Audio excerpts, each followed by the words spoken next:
بسم اللہ الرحمن الرحیم۔ السلام علیکم۔ آج میں آپ کو 24 گھنٹے کے مسنون اعمال و آداب کے بارے میں بتاؤں گی۔ سب سے پہلے صبح اٹھنے وقت کے آداب۔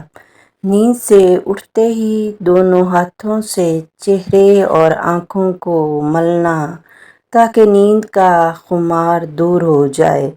جاگنے کے بعد یہ دعا پڑھنا: الحمدللہ الذی احیانا بعد ما اماتنا والیہ النشور۔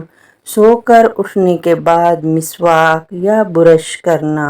فائدہ: وضو میں دوبارہ مسواک کی جائے گی، وہ علیحدہ مسنون ہے۔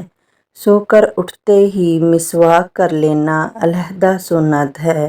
نیند سے بیدار ہونے کے بعد کپڑے پہنتے وقت ان سنتوں کا خیال رکھیں۔ کرتا یا قمیض پہنیں تو پہلے داہنی آستین دائیں ہاتھ میں پہنیں، پھر بائیں ہاتھ میں بائیں آستین پہنیں۔ پاجامہ یا شلوار پہنیں تو اول دائیں پاؤں میں پھر بائیں پاؤں میں، ایسا ہی جوتا پہلے دائیں پاؤں میں پھر بائیں پاؤں میں پہنیں، اور جب اتاریں تو پہلے بائیں طرف کا اتاریں پھر دائیں طرف کا اتاریں۔ پہنے جانے والی ہر چیز کے لیے یہی طریقہ مسنون ہے۔ پانی لینے کے لیے پانی کے برتن میں ہاتھ نہ ڈالیں، بلکہ پہلے دونوں ہاتھوں کو گھٹنوں تک 3 مرتبہ دھو لیں، تب پانی کے اندر ہاتھ ڈالیں۔ جناب رسول صلی اللہ علیہ وآلہ وسلم جب بیت الخلاء میں تشریف لے جاتے تو جوتا پہن کر اور سر ڈھانک کر جاتے تھے۔ بیت الخلاء میں داخل ہونے سے پہلے یہ دعا ضرور پڑھیں: بسم اللہ اللہم انی اعوذ بک من الخبث والخبائث۔ بیت الخلاء میں داخل ہوتے وقت پہلے بایاں قدم اندر رکھیں۔ جب بدن ننگا کریں تو آسانی کے ساتھ جتنا ہو سکے بدن کھول سکیں اتنا ہی بہتر ہے۔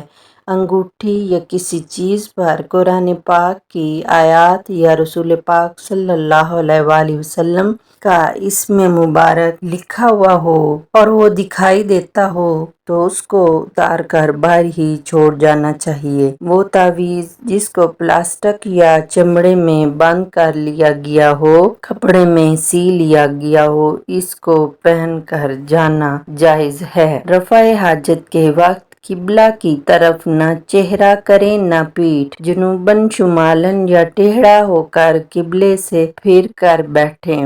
رفع حاجت کرتے ہوئے بغیر شدید ضرورت کے بات نہ کریں، اسی طرح زبان سے اللہ کا ذکر بھی نہ کریں۔ پیشاب یا پاخانے کی چھینٹوں سے بہت بچیں، کیونکہ اکثر عذاب قبر پیشاب کی چھینٹوں سے پرہیز نہ کرنے سے ہوتا ہے۔ غسل کر لینے کے بعد تولیے سے بدن پونجھنا اور نہ پونجھنا دونوں نبی کریم صلی اللہ علیہ وآلہ وسلم سے ثابت ہے، لہٰذا دونوں طریقے ہی مسنون ہیں۔ بیت الخلاء سے نکلتے وقت پہلے دایاں پاؤں باہر نکالیں۔ بیت الخلاء سے باہر آنے کے بعد یہ دعا پڑھیں: غفرانک الحمدللہ الذی اذھب عنی العظی وعافانی۔